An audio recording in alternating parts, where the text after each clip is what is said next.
Hello everyone, how are you all? We are starting with the chapter of your chemistry that is liquid solution. इसके पहले हमने जो videos upload कर दिए उसमें बेसिक सॉल्यूशन का इंफॉर्मेशन आपको बता दिया है।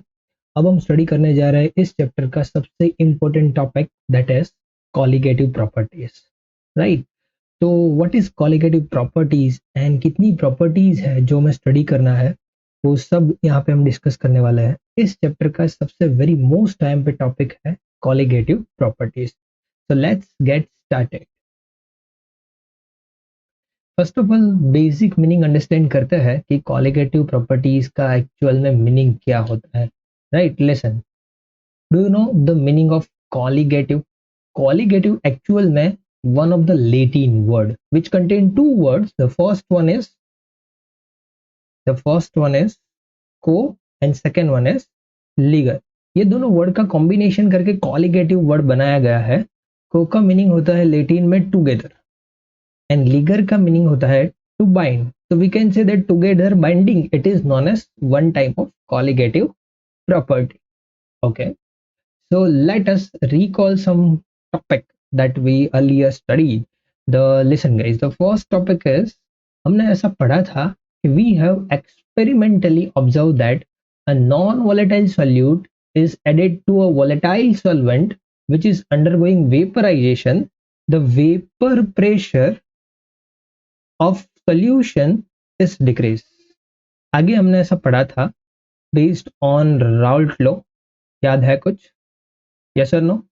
Yes, तो बेस्ड ऑन राउट लॉ हमने ऐसा पढ़ा था गाइस कि Pt is equal to P1 plus P2। Actual में आया कहाँ से, कैसे पता चला? कि सर हमने दो सॉल्यूशंस ले लिए P1 एंड P2, ये दोनों का वेपर प्रेशर है, तो वेपर प्रेशर का sum that is total vapour pressure. Right, ऐसा राउल्ट ने बोला था। उसमें हम कंसेप्ट पढ़े थे कि अब मेरे पास कोई ये सॉल्यूशन है, कोई भी, जस्ट फॉर एग्जांपल मैं ले रहा हूँ वाटर, उसमें मैंने ऐड कर दिया NaCl। तो वाटर में जब मैं NaCl ऐड करता हूँ तो NaCl is a non volatile solute and water is volatile solvent. So if we add non-volatile solute in volatile liquid, vapor pressure is decreased. ऐसा हम पढ़ के आए थे, याद है? या बेस्ड ऑन राउट लॉ ऐसा हमने स्टडी किया था। These are many others properties that get affected by the addition of non-volatile solute of them. यही सिचुएशन को 4 प्रॉपर्टीज है वो अफेक्ट करती है, वो 4 प्रॉपर्टीज का हमें स्टडी करना है। Let us make sure how many of the following do not dissociate or associate or remaining unchanged when added to a solvent like water to make a solution of them. Listen, first of all मैं आपको यहाँ पे कोई compound show कर रहा हूँ, वो compound के बेसिस पे आपको उसका स्ट्रक्चर या तो कौन सा कंपाउंड है, इसका फॉर्मूला क्या, वो सोच के आंसरिंग करना है कि सर अगर मैं ये कंपाउंड को वाटर में ऐड कर दूंगा तो वो डिसोशिएट हो जाएंगे, एसोसिएट हो जाएंगे, कि सर कुछ नहीं होगा, नाइदर एसोसिएशन नॉर डिसोसिएशन, वो आपको चेक करना है। राइट, तो पहले कंपाउंड तो पढ़ो, urea, sucrose, potassium nitrate, sugar, common salt, Mohr salt, ऐसा कुछ सुना है? Glucose, then after ammonium chloride, then microcosmic salt. Right, हम कॉलिगेटिव प्रॉपर्टी स्टडी करने जा रहे हैं, उसके पहले ये कंपाउंड मैंने जैसे आपको शो किया है वो आपको जस्ट गौर करना है कि अगर मैंने इसको वाटर में ऐड कर दिया तो डिसोशिएट होगा, एसोसिएट होगा, कि कुछ नहीं होने वाला है, वैसे का वैसा ही रहेगा। राइट, उसके बेसिस पे कॉलिगेटिव प्रॉपर्टीज का पता चलेगा, दैट्स व्हाई। तो गाइज हमने जो एग्जांपल्स लिखे उसमें से glucose, urea, sucrose, sugar, they neither dissociate nor associate in the aqueous solution. इसका dissociation या तो association नहीं होगा। common salt that is NaCl, we know that sir NaCl में एक्चुअल में Na प्लस NCl माइनस होता है, तो वो दो पार्टिकल्स में डिसोशिएट होगा।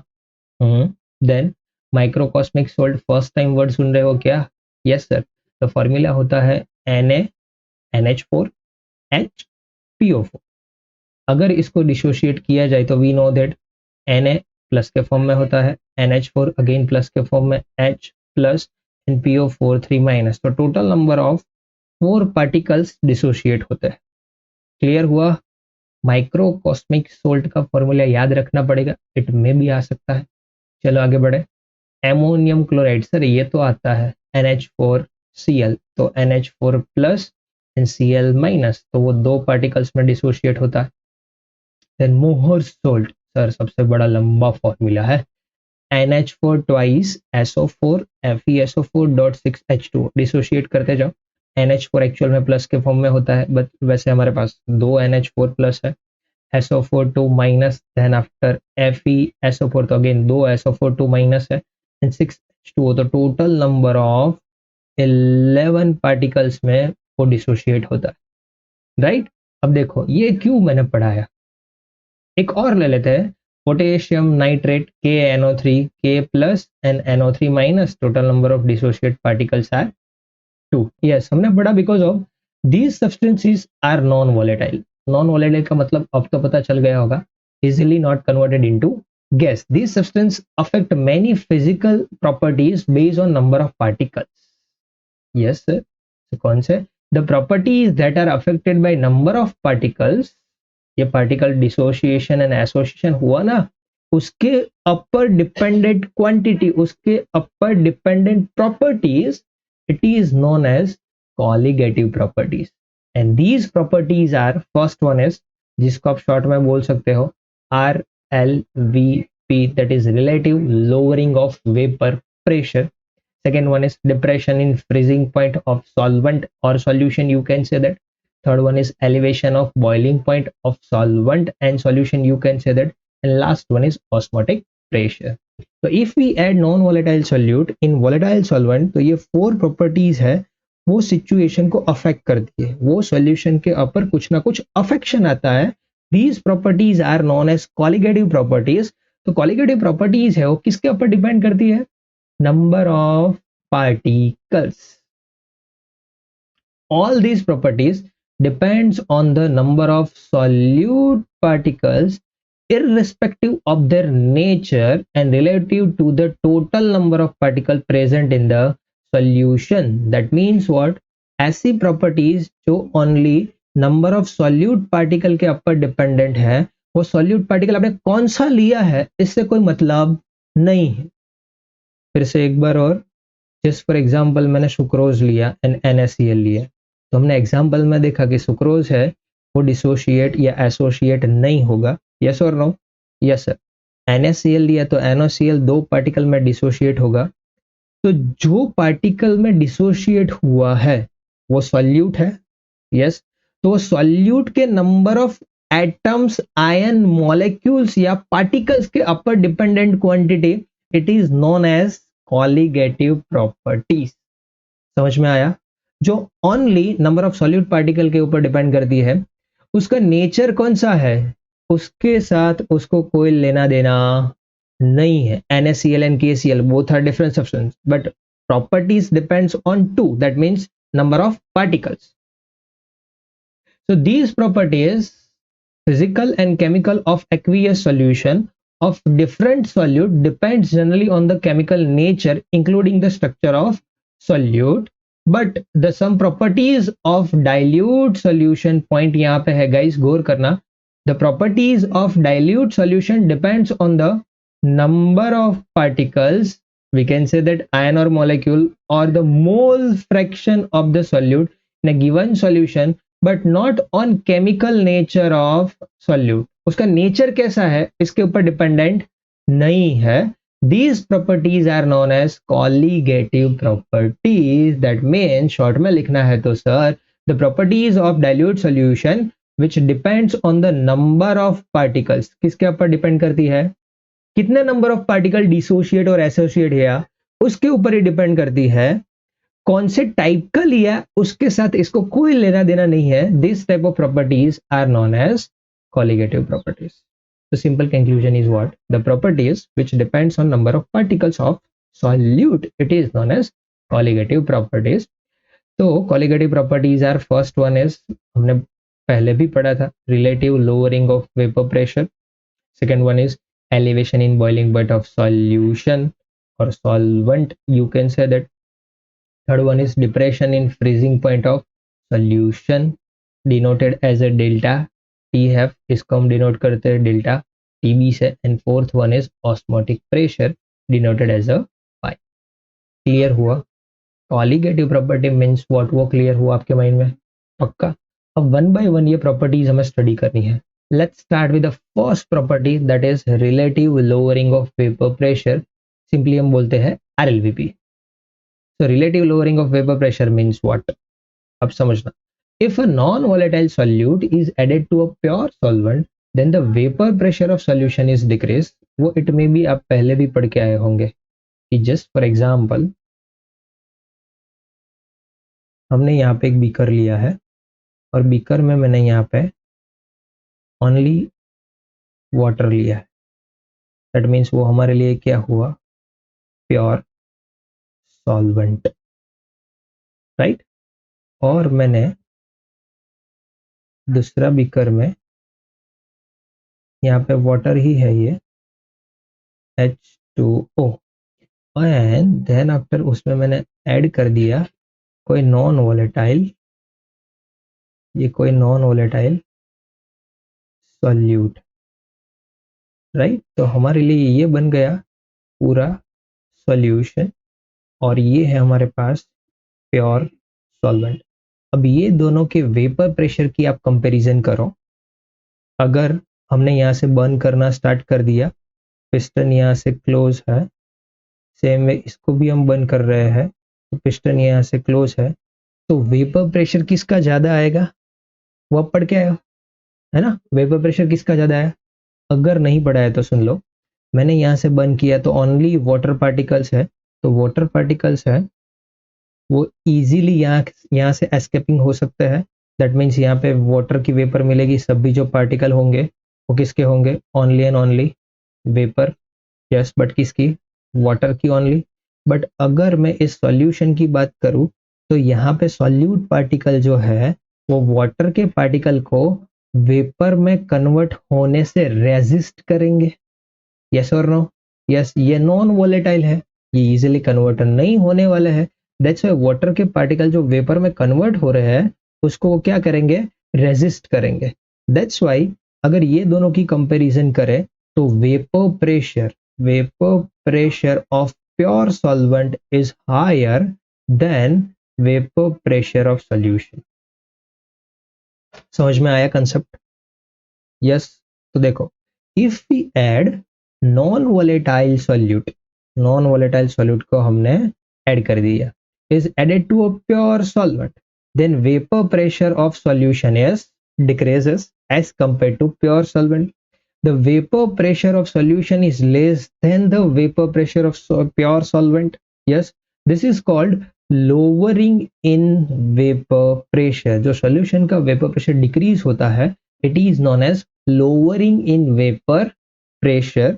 अभी हमने पढ़ा what is meaning of lowering in vapor pressure. Relative lowering धीरे धीरे आएगा. समझ में आया?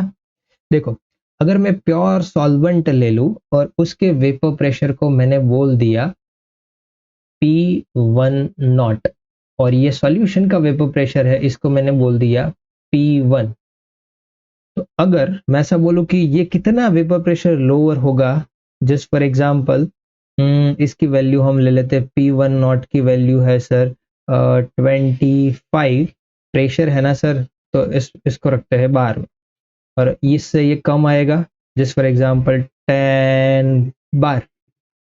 तो अगर मेरे को इसका वेपर प्रेशर कितना डिक्रीज हुआ वो फाइंड करना है, तो आप क्या करोगे? Sir very easy is 25 minus 10 is equal to 15. तो 15 जितना लोअर हुआ, same way lowering of vapour pressure can I say that P10 minus P1.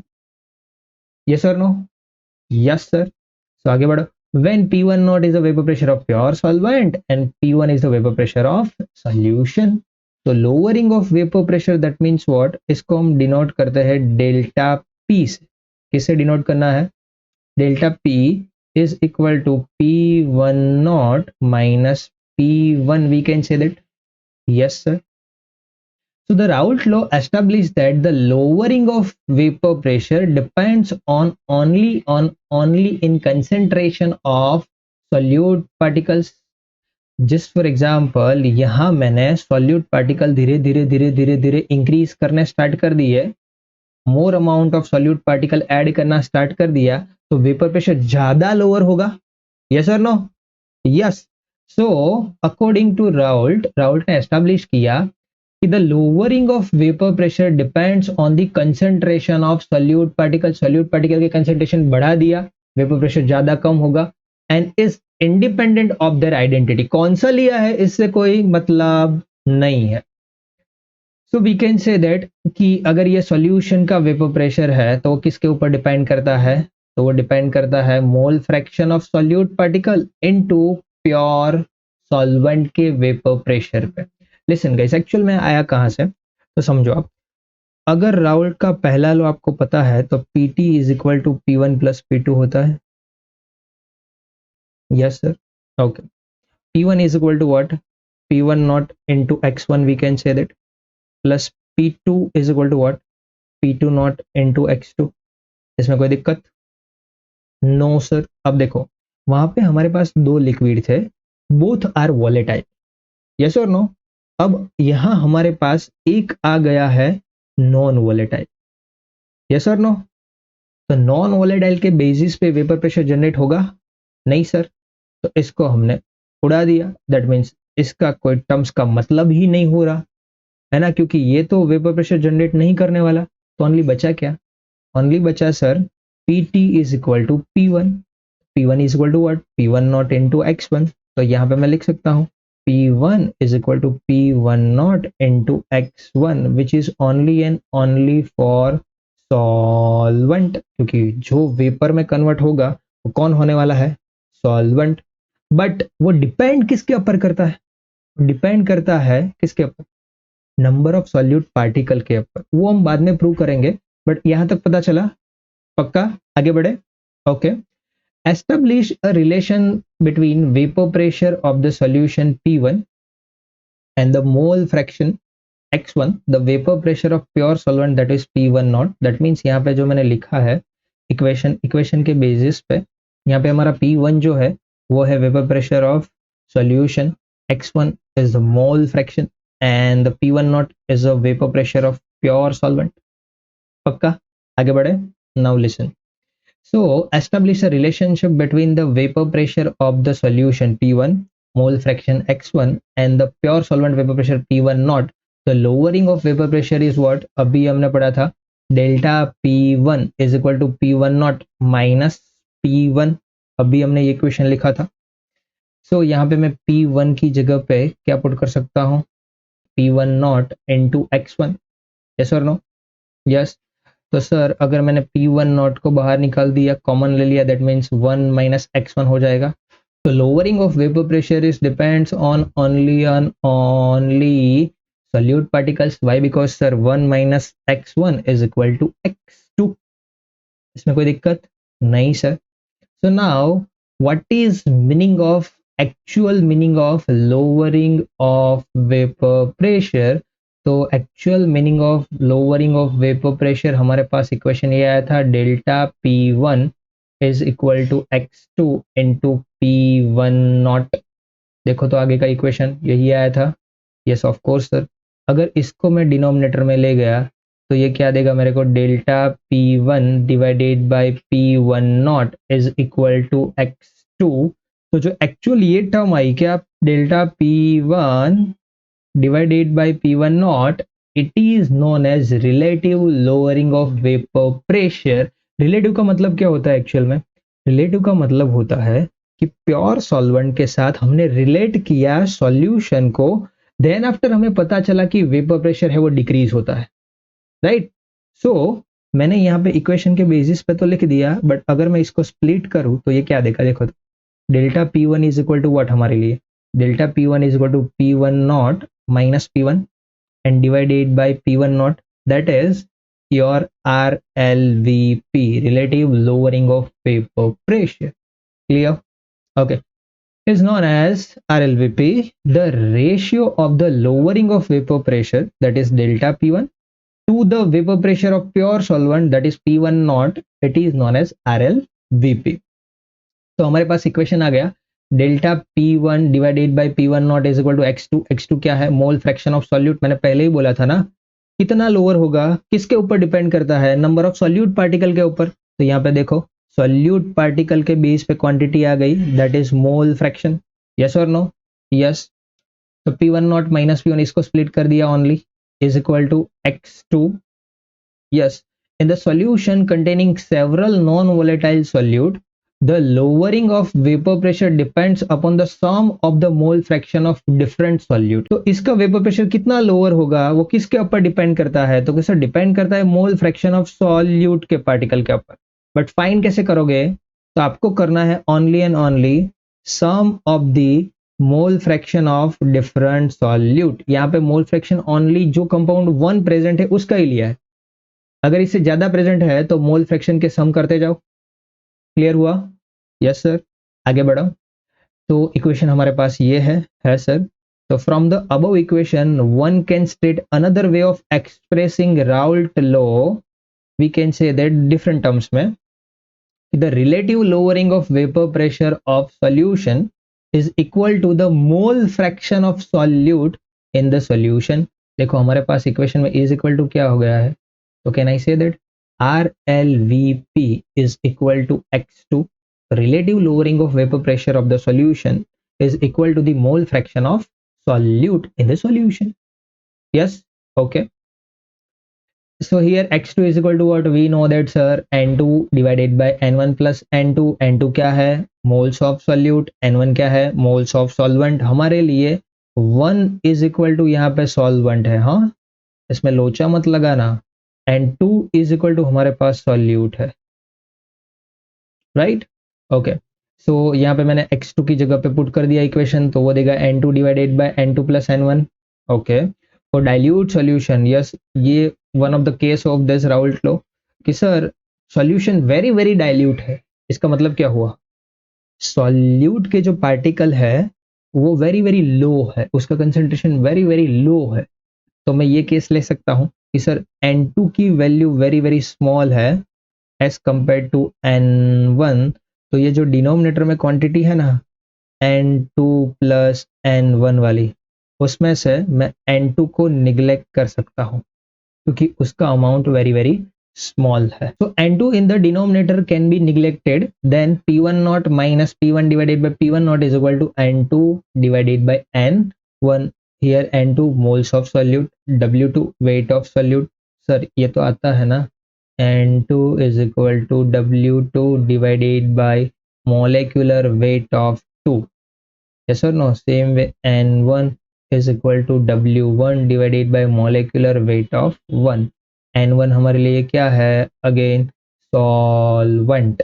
and n2 हमारे लिए क्या है? That is solute. Clear? Okay. तो यहाँ पे मैंने सभी ये क्वांटिटी पुट कर दी है.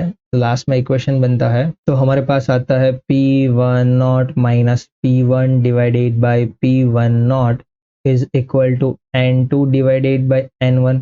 इसको स्प्लिट कर दो sir, that is W2 divided by m2 n2. ये आ गया मेरे पास mole of 1, that means W1 divided by m1. But denominator का डिनोमिनेटर कहाँ जाएगा? न्यूमरेटर में. तो इक्वेशन बन गया. यस सर, अब आ गया है. अब जस्ट फॉर एग्जांपल, मेजॉरिटी आपको यहाँ से मॉलिक्यूलर वेट फाइंड करना बोलते हैं, molecular weight of non volatile solute. तो इसको सब्जेक्ट बना दो तो इक्वेशन ये आ जाएगा, देख लो. क्लियर हुआ? यस. तो हमारा मेन इक्वेशन है P1 naught minus P1 divided by P1 naught is equal to x2. तो x2 is equal to what sir? Sir which is n2 divided by n1 plus n2. अगर solution is very dilute solution है तो इस condition पे हम n2 is very very smaller than n1. तो यहाँ से हम n2 को निगलेक्ट कर सकते हैं. तो इक्वेशन बन जाएगा n2 divided by n1. Clear हुआ? बट ज़्यादातर दिक्कत है ना n1 n2 में आ जाती है. तो याद रखो यहाँ पे जो 1 है वो आपका सॉल्वेंट है N2 है वो आपका सॉल्यूट। क्लियर हुआ? तो this is all about relative lowering of vapour pressure and which is explain by, किसने एक्सप्लेन किया था? राउल्ट ने। तो ये राउल्ट का आपके लिए सेकंड लॉ हो गया। राउल्ट का फर्स्ट लॉ हुआ करता था, याद करो।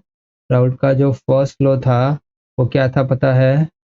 हाँ, हमने दो वोलेटाइल लिक्विड ले लिए थे एंड उसके वेपर प्रेशर की बात की थी, दोनों को ऐड कर दिया था तो वो आ रहा था Pt is equal to P1 plus P2। That means vapour pressure of solution 1, vapour pressure of solution 2, वो दोनों कंबाइंड थे। क्लियर? यस, इसके बेस पे इक्वेशन ये भी बनाया था आपने, P1 naught into x1 plus P2 naught into x2। So now limitations of Raoult law.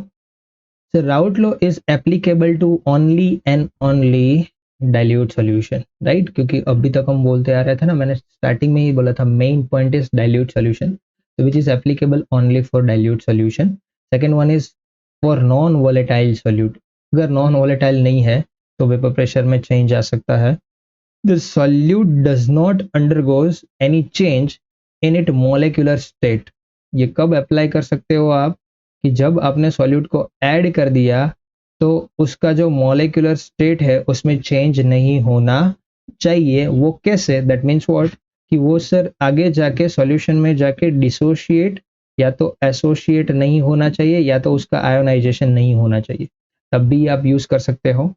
For ideal solutions no chemical reaction between the solute and solvent, right? उन दोनों के बिटवीन में रिएक्शन नहीं होनी चाहिए, तब भी आप राउल्ट लॉ लगा सकते हो। तो ये लिमिटेशन हो गई राउल्ट लॉ की। हाँ, एक क्वेश्चन कर लेते हैं तो अच्छे से समझ में आएगा कि ये जो इक्वेशन है वो कैसे यूज करना है। Just for example, the vapour pressure of benzene at a certain temperature is 0.850 bar. Purely लिखा है बेंजीन, बेंजीन का सॉल्यूशन है नहीं, तो ये मेरे को लगता है कि सर ये होगा आपका P1 नॉट। क्यों नॉट लगाया? प्योर स्टेट का है क्योंकि पूरे बेंजीन का ही बोला है। A non-volatile, non-electrolyte solid weight is 0.5 gram when added to 39 gram of benzene. अब आपने कोई नॉन वोलेटाइल कंपाउंड ले लिया, उसका वेट है 0.5 ग्राम, वो आपने ऐड कर दिया 39 ग्राम ऑफ बेंजीन में, और बेंजीन का मॉलिक्यूलर मास गिवन है। The vapour pressure of solution is, that means क्या फाइंड करना है? Vapour pressure of solution. यहाँ पे लिखा था vapour pressure of benzene, that means वो प्योर स्टेट में, दैट्स व्हाई हमने काला टीका लगाया। The vapor pressure of solution P1 is 0.845 bar. Find the molar mass of solid substance. क्या फाइंड करना है? Molecular mass of solid substance। तो वो हमारे लिए हो गया M2। M2 की वैल्यू फाइंड करनी है। इक्वेशन क्या बोल रहा है? सर इक्वेशन ये बोल रहा है कि if we add non-volatile solute in benzene, then the equation is this: P1 naught minus P1 divided by P1 not. Weight find करना है, सॉल्यूशन वेरी वेरी डाइल्यूटेड है, तो इक्वेशन आएगा only N2 divided by N1। लगा दिया, values put कर दो इसमें, तो वैल्यू पुट किया, M2 है, उसको सब्जेक्ट बनाना पड़ेगा। यस, बना दो सब्जेक्ट, तो आंसर आ जाएगा। तो ये तो वेरी इजीएस्ट क्वेश्चन था। ऐसे क्वेश्चन ओनली बोर्ड लेवल पे आ सकते हैं, बट जी नीट में इसके टफ क्वेश्चन आता है जिसके लैंग्वेज थोड़ी बहुत डिफरेंट होती है, बट डील करना अगर आपको कंसेप्ट आता है तो ईजीएस्ट है। तो उसके लिए हमारे साथ बनिए रहना। गुड।